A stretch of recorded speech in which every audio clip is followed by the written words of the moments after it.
Alright, welcome back to Cheap Horsepower, everyone. This is part 2 of the engine rebuild. As you saw in the previous video, I was able to rebuild the cylinder portion. This is going to be putting on the head and getting everything tightened down and ready to start. I'll see you soon. Now, this may look very close to a brand new head, but all I've done here is rework it. It is still that same head that came off, but as you can see, it looks nice and clean on the inside. I did a good job as I could of cleaning out everything. It is much nicer. I did use a lot of carb clean to do that, and then up here I used lubricant to make sure everything was nice, clean, ready to go. It looks almost like brand new, which is interesting. And I mean, look at the bottom. It looks like it's a brand new piece. The only difference is you can tell there's two different manufacturers for the valves, but this one seals absolutely perfect. The other one too, and like I said, I did as good a job as I could cleaning up. You see some little residue here and there, but nothing to write home about. And there's obviously the damage from before, but that's not going to affect the runnability of this.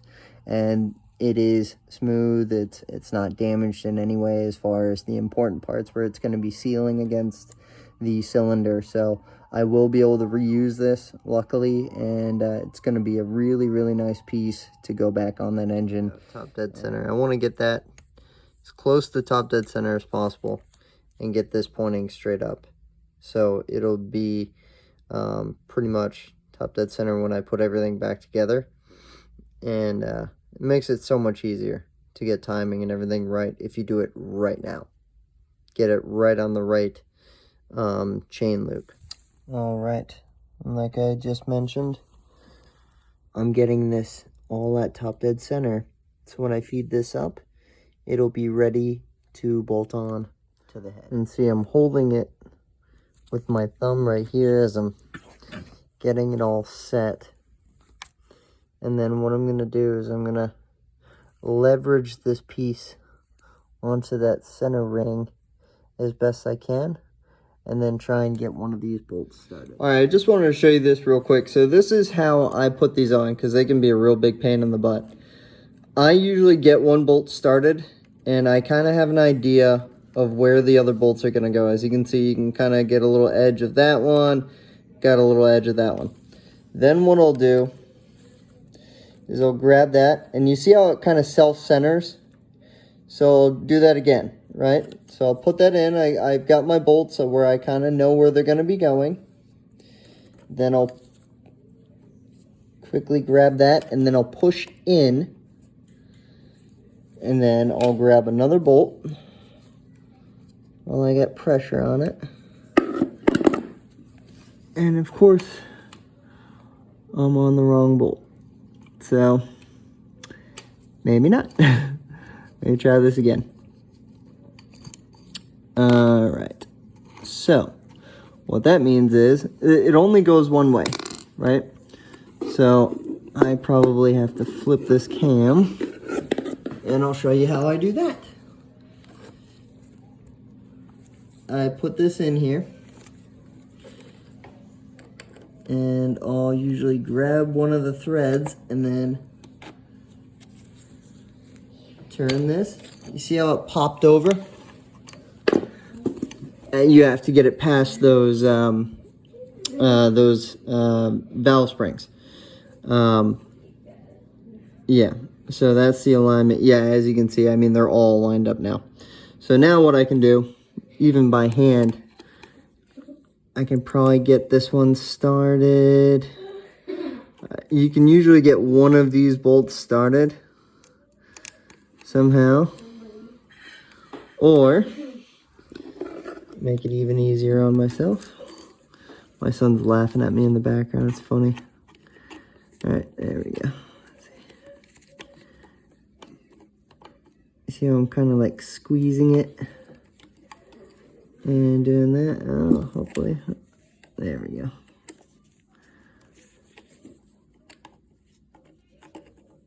Or the other thing is you can kind of like stick something in there. Obviously you don't want to do damage to the threads, but you do want to get this aligned, so. Let's see. Sorry, it's taking a little bit longer, but this is the struggles you have to deal with on your own as well. So I figured I'd struggle with you guys, and yep.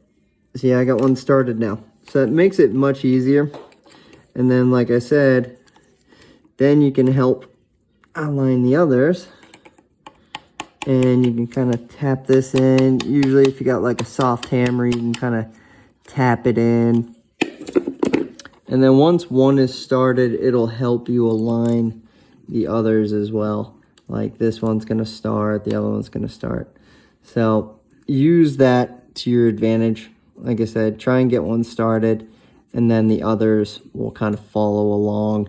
And the more you put in, the more it gets aligned, and you know, the easier it gets. Then, just like that, bingo. Now I can tighten these down. I know I'm at top dead center. I've got my, you know, top dead center alignment in there. As you can see, yeah, cute little hoop in there. So we're good to go. I'm just going to tighten all this back up. And it turns out my exhaust valve was a little off kilter, so it failed the leak test. So what I did is I took off the head again, and what I actually did is kind of interesting. I pushed the valve out. You know, you're putting like a wrench in here and just kind of putting leverage on this, push the valve out, and then spun the valve a little bit. Sometimes over time they'll get sticky, and like they'll have like residue or something in the middle of the valve that's causing it to just kind of just barely stick. It's not bent, but it's sticking, you know. And the way you know this really is you can push it in with your thumb and get it to seal, but as soon as the next rotation goes out, it sticks out again just a little bit. So what I've found is when you spin the valve a little bit, or, you know, try and get it to do a couple rotations, I usually get some needle nose pliers on it, and I just gently spin it. You can put some rubber on the ends of those too. This way you don't damage the valve. You know, if you're worried about the valve seat getting damaged, you just spin the valve. And by spinning that valve, it's enough to get it to, you know, move that whatever's blocking it out of the way.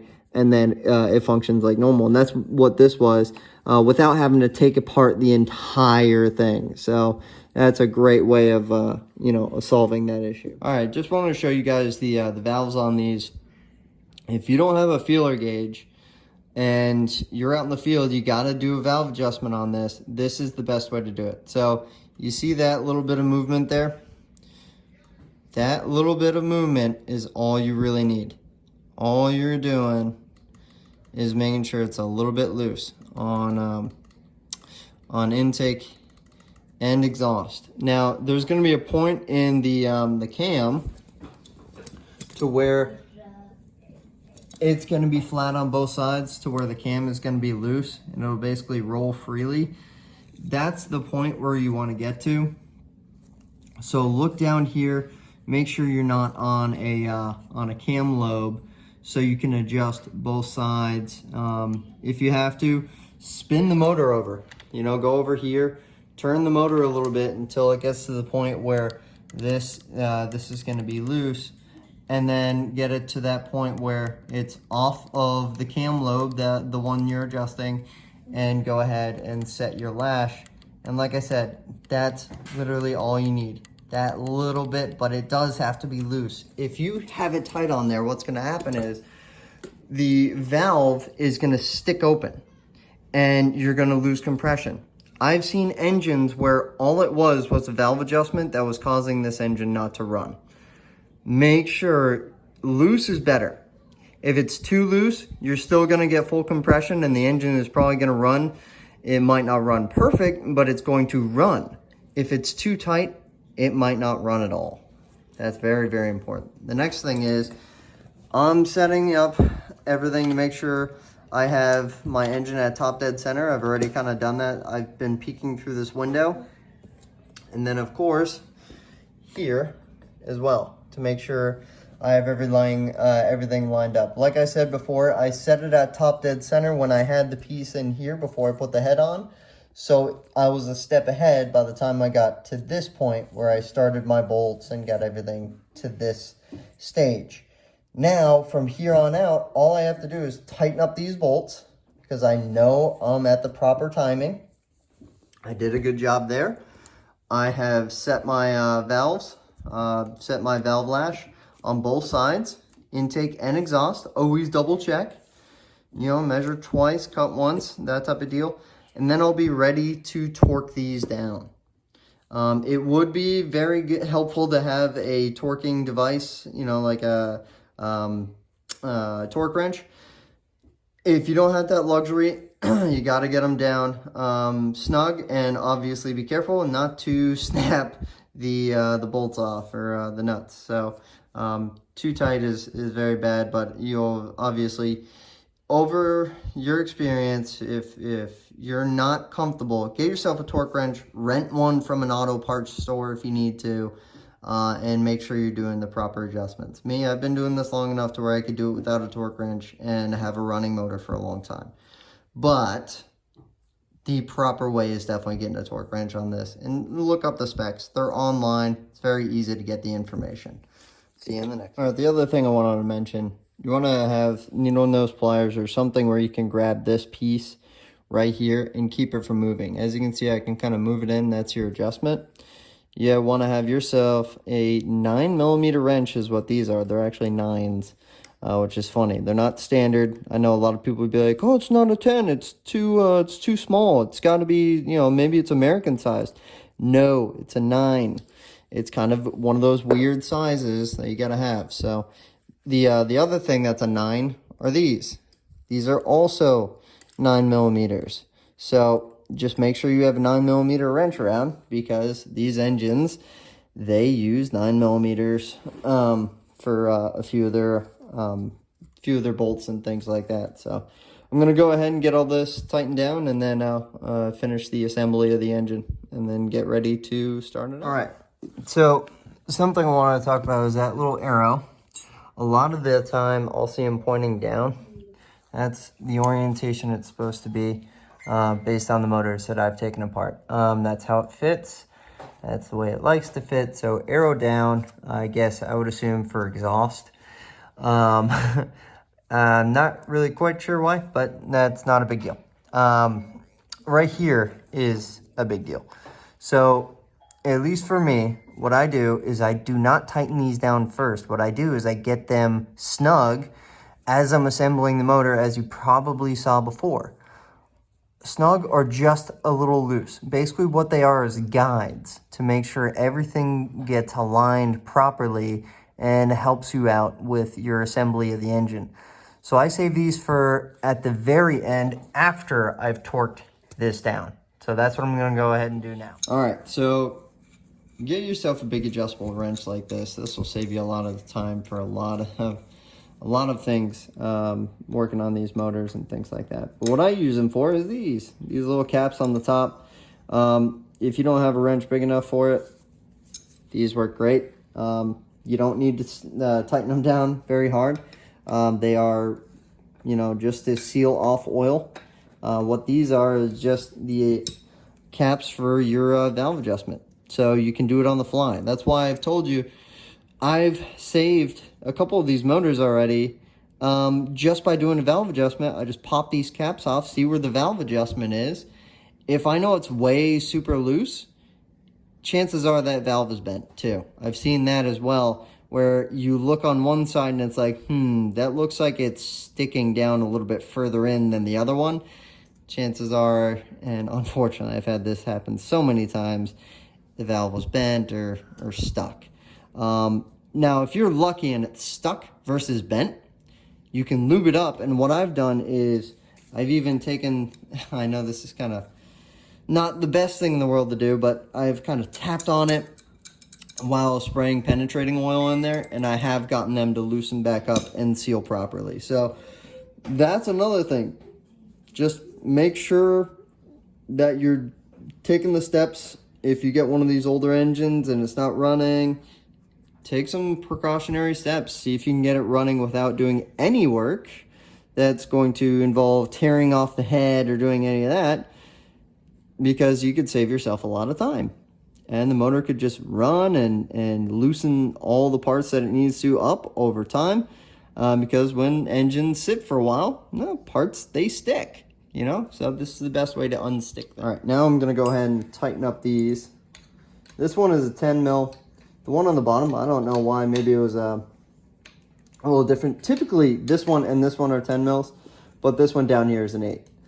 Maybe it's for spacing, I don't know. Not worried about it. All I'm doing is tightening it down now and getting it snug. It doesn't have to be super cranked down or any of that, because it's really not doing the same thing. These are for your compression. These are really, like I said before, just more of guides, making sure it's in the correct location. These are your big important bolts here. Everything else is just going to be slow, just putting stuff together. I got this little cap for my timing, so I'm just going to put that back on. You can take a coin and put it in these, by the way, and turning using the coin. It's really simple. All right, well, it is all back together. This is exciting. Now I made sure all my bolts are tight. I went around and double checked everything.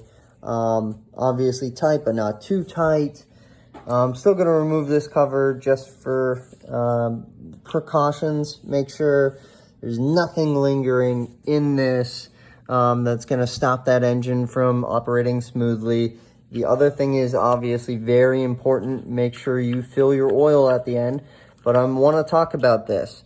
What kind of oil? 10W30 is what I've been using, or 10W40 in the summertime. Break-in oil, I'll actually use 10W30 because I want that lower weight, because I want the piston rings to seat themselves, just like breaking in brake pads. You want these to seat themselves to the cylinder. It'll seal better over time. You won't get as much blow-by, and you'll get better compression over time. Also, very important, the type of oil. Do not use synthetic. A lot of people are going to say, oh, you have to use synthetic. Not when you're breaking in an engine. That's extremely important. Why? Because synthetics slip too much when you're breaking in an engine. You actually need friction and heat on these rings to seat properly. If you do not, like I said, you can get blow-by over time, you can lose compression over time, and that's going to lose performance and wear out the engine quicker. So even if you're using synthetic right off the bat, that's not good. You need to run conventional oil for your first break-in. Make sure it is conventional oil. It's actually getting harder to find pure conventional oil now. Or you get yourself a break-in oil. Specific break-in oil has more zinc, which helps the break-in process. Very important. First oil change, conventional. Second, do whatever you want. You can do synthetic. You can run a synthetic from there on out. But the first one for breaking in this engine, you gotta use conventional oil. Please do this. You are missing out if you're not. And do your research on it, because that's exactly why every engine professional will tell you the same thing. You want to break in your engine properly, you need to use conventional oil right off the get-go, at the very bare minimum. The best engine builders will say use a good break-in oil with a high zinc content, and that is the best way to get those rings to seat to the cylinder properly and get the most compression over time. All right, success or failure time. Let's see how it goes. I got a nice strong Kickstarter here. So let's see what we can do. I don't have any gas hooked up right now, so I'm just using that.